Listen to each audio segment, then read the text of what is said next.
Let's have a look at the different results pages that you can configure on Synap after an exam. Okay, so I have an exam here that's already been completed.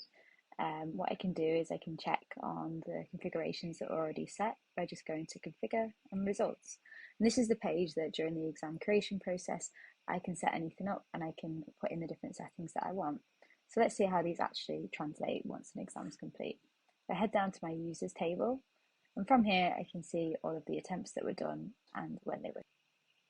Okay, so I'm just going to have a look at one of my users here. See who has done well. I can check all the grades. I've got someone that's got, let's have a look at this one, just passed. Okay, cool. So this is showing me it exactly as the student will see. If I want to, I can flick over into the educator view to see a couple of more analytics and information on here that's hidden from the students. I can view their certificate if I want, so I can just click this.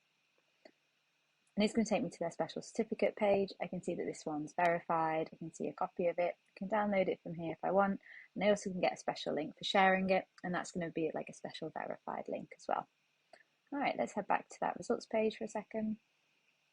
Cool, so they've passed the exam. Let's view these results. Okay, so you can see that they've got the grade enabled to show score, time spent, the percentile they ended up in. You can also flick this over to let them pick the cohort for the results to be shown. So we've got the source test. So if this test has been used in multiple exams, it'll show me the analytics based on everyone who's ever taken that source test. This is helpful if you're doing sort of exam prep and things like that. Usually it's exam only, just because that's the group that we're doing it at that time, and sort of that's who you're competing with. If I scroll down, you can see where we are on a score distribution, and it's going to highlight my score, the cohort average in this case, and everything else on there.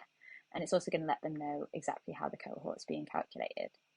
If I go on to here, I can see that the breakdown's been enabled on this attempt. So what that means is this page is enabled, and the different metrics, these pages are enabled. So the tag breakdown, progress over time hasn't been enabled, usually isn't on exams because obviously it's not really something you're progressing on, but it can be if you want it to.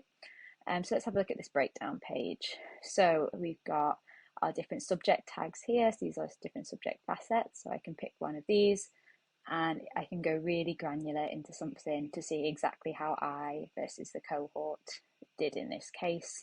Can flick it over to the source test to see how I'm doing at that other level as well. If I go on to the next page, I've got this questions page, and this is our questions breakdown page here. I've chosen not to hide the STEM and question content. If you are not someone who wants to share the question, STEM and content with your candidates, just enable that, and then they'll just be able to see sort of the first question there.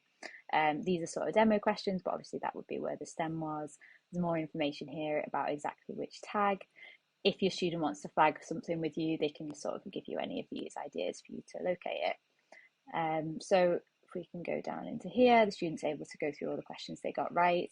They can just select the incorrect ones as well, which is quite helpful, and it'll go around like that.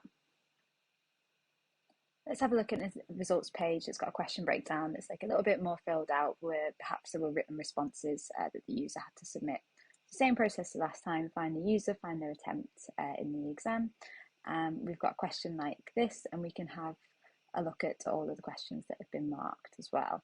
So we've got ones here, we've got the candidate's response there, the actual question, if the marker has left any comments, sort of what they were awarded in the mark scheme, and they can go through like this. You can see the ones that have been marked or missed by the candidate. Okay, there's a quick summary of like all the different results options on Synap. So don't forget, you can configure these options here.